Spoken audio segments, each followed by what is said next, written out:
विपक्षी दलों ने 26 जुलाई 2023 को वर्तमान भाजपा सरकार, जिसे लोकप्रिय रूप से मोदी सरकार भी कहा जाता है, उसके खिलाफ अविश्वास प्रस्ताव पेश किया, जिसे लोकसभा अध्यक्ष ओम बिरला ने स्वीकार कर लिया और प्रस्ताव पर बहस के लिए 8 अगस्त से 10 अगस्त 2023 तक का समय निर्धारित किया गया।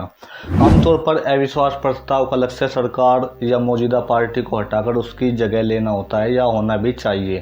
प्रधानमंत्री नरेंद्र मोदी को दूसरी बार अविश्वास प्रस्ताव का सामना करना पड़ रहा है। पहला प्रस्ताव 2018 में पेश किया गया था। हालांकि मोदी सरकार वोट सुरक्षित करने के लिए तैयार है, यह देखते हुए कि भारतीय जनता पार्टी और उसके गठबंधन सहयोगियों के पास लोकसभा में बहुमत है, और आखिरकार विभिन्न मुद्दों पर 3 दिनों की बहस के बाद वर्तमान भाजपा सरकार ने लोकसभा में अविश्वास प्रस्ताव को हरा दिया, जिसे विपक्षी गठबंधन INDIA ने मोदी सरकार के खिलाफ पारित किया था।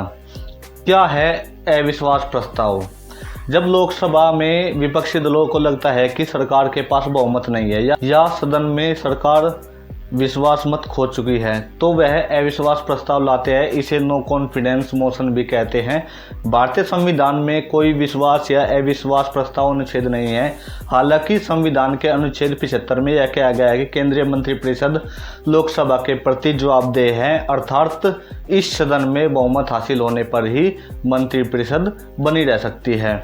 इसके खिलाफ अविश्वास पारित होने पर प्रधानमंत्री सहित मंत्रिपरिषद को इस्तीफा देना होता है। लोकसभा के प्रक्रिया तथा कार्य संचालन नियमावली के नियम 198(1) से 198(5) तक मंत्रिपरिषद में अविश्वास का प्रस्ताव प्रस्तुत करने हेतु प्रक्रिया निर्धारित की गई है। यह केवल एक लाइन का प्रस्ताव होता है, जिसका सामान्य स्वरूप इस प्रकार है। यह सदन मंत्रिपरिषद में अविश्वास व्यक्त करता है। सरकार को महत्वपूर्ण मुद्दों को संबोधित करने के लिए मजबूर करने के लिए भी विपक्षी दल कभी कभी अविश्वास प्रस्ताव पेश करते हैं। संविधान कहता है कि कोई सरकार तब भी तक पद पर बनी रह सकती है जब उसके पास बहुमत होने के लिए लोकसभा में पर्याप्त सदस्य हो। लोकसभा के नियम सामूहिक जिम्मेदारी का परीक्षण करने के लिए एक प्रक्रिया प्रदान करते हैं, जिसे अविश्वास प्रस्ताव के रूप में जाना जाता है। सरकार के खिलाफ अविश्वास प्रस्ताव केवल एक लोकसभा सांसद द्वारा 50 सांसदों के समर्थन के साथ प्रस्तुत किया जा सकता है। अविश्वास प्रस्ताव के माध्यम से सरकार को सूचित किया जाता है कि निर्वाचित संसद को अब उस पर भरोसा नहीं है। सरकार को बर्खास्त करने और मंत्रिपरिषद को भंग करने के लिए अविश्वास प्रस्ताव प्रस्तावित है। अब हम यह जानते हैं कि अविश्वास और विश्वास प्रस्ताव में क्या अंतर होता है। यह दोनों ही प्रस्ताव संसदीय प्रक्रिया के अंग है, जिसके तहत सदन में सरकार के पास बहुमत को जांचा जाता है। सदन में अविश्वास प्रस्ताव हमेशा विपक्षी दलों के द्वारा लाया जाता है, जबकि विश्वास प्रस्ताव अपना बहुमत दिखाने के लिए हमेशा सत्ताधारी दल द्वारा ही लाया जाता है। किन्हीं विशेष परिस्थितियों में राष्ट्रपति भी सरकार से सदन में विश्वास मत अर्जित करने के लिए कह सकते हैं। यदि सरकार विश्वास मत जीत जाती है तो 15 दिन बाद पुनः विपक्ष सरकार के खिलाफ अविश्वास प्रस्ताव ला सकता है। संसदीय प्रावधान में कहा गया है कि एक बार अविश्वास प्रस्ताव लाने के 6 महीने के बाद ही दोबारा अविश्वास प्रस्ताव विपक्ष द्वारा ला जा सकता है। यदि सरकार सदन में विश्वास प्रस्ताव के दौरान सामान्य बहुमत साबित नहीं कर पाती, तो ऐसे में सरकार को या तो इस्तीफा देना होता है या लोकसभा भंग करके आम चुनाव की सिफारिश राष्ट्रपति से की जा सकती है।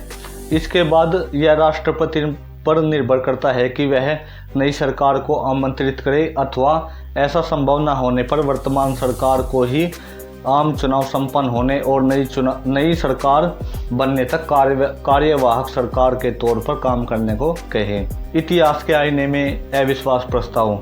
भारतीय संसद के इतिहास में पहली बार अगस्त 1963 में JB कृपलानी ने अविश्वास प्रस्ताव रखा था।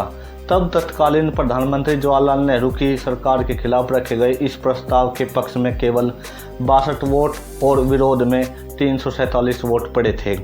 संसद में 26 से ज़्यादा बार अविश्वास प्रस्ताव रखे जा चुके हैं, और सबसे ज़्यादा या 15 अविश्वास प्रस्ताव इंदिरा गांधी की कांग्रेस सरकार के खिलाफ लाए गए। अविश्वास प्रस्ताव का सामना करते हुए अब तक पहली बार 1978 में सरकार गिरी थी जब तत्कालीन मोरारजी देसाई सरकार को मतदान में हार का सामना करना पड़ा था। उनकी सरकार के खिलाफ कुल 2 बार यह प्रस्ताव लाया गया था। 1979 में अविश्वास प्रस्ताव पर जरूरी बहुमत नहीं जुटा पाने के कारण तत्कालीन प्रधानमंत्री चरण सिंह ने इस्तीफा दे दिया था। इसके बाद 1989 में वीपी सिंह की राष्ट्रीय मोर्चा सरकार को अविश्वास प्रस्ताव पारित होने के बाद इस्तीफा देना पड़ा था। 1993 में कांग्रेस की नरसिंह राव सरकार बहुत कम अंतर से अविश्वास प्रस्ताव को पार कर पाई थी। 1997 में एच.डी. देवेगौड़ा की संयुक्त मोर्चा सरकार को अविश्वास प्रस्ताव में पराजय के बाद इस्तीफा देना पड़ा था। इसके बाद 1998 में संयुक्त मोर्चे की I.K. गुजराल सरकार को भी अविश्वास प्रस्ताव हारने के बाद इस्तीफा देना पड़ा था। राजग की तरफ से अटल बिहारी वाजपेयी ने 2 बार विश्वास मत प्राप्त करने की कोशिश की और दोनों बार असफल रहे। 1996 में उन्होंने केवल 13 दिन की सरकार चलाने के बाद मत विभाजन से पहले ही इस्तीफा दे दिया था और 1998 में उनकी सरकार केवल 1 वोट से गिर गई थी। जुलाई 2009 में अमेरिका के साथ परमाणु समझौते के विरोध में यूपीए सरकार के खिलाफ अविश्वास प्रस्ताव लाया गया था। तब तत्कालीन प्रधानमंत्री मनमोहन सिंह ने मामूली बहुमत से इस पर विजय पाई थी। सबसे ज़्यादा अविश्वास प्रस्ताव पेश करने का रिकॉर्ड माकपा मार्क्सवादी कम्युनिस्ट पार्टी सांसद ज्योतिर्मय बसु के नाम है। उन्होंने अपने 4 प्रस्ताव इंदिरा गांधी सरकार के खिलाफ रखे थे। पूर्व प्रधानमंत्री अटल बिहारी वाजपेयी ने विपक्ष में रहते हुए 2 बार अविश्वास प्रस्ताव पेश किया था। पहला प्रस्ताव इंदिरा गांधी सरकार के खिलाफ था और दूसरा नरसिंह राव सरकार के खिलाफ था। कैसा लगा आपको वीडियो कमेंट बॉक्स में लिखकर जरूर बताएं। अगर वीडियो अच्छा लगा हो तो वीडियो को लाइक करें। अगर आप चैनल पर नए हैं तो चैनल को सब्सक्राइब करें। धन्यवाद।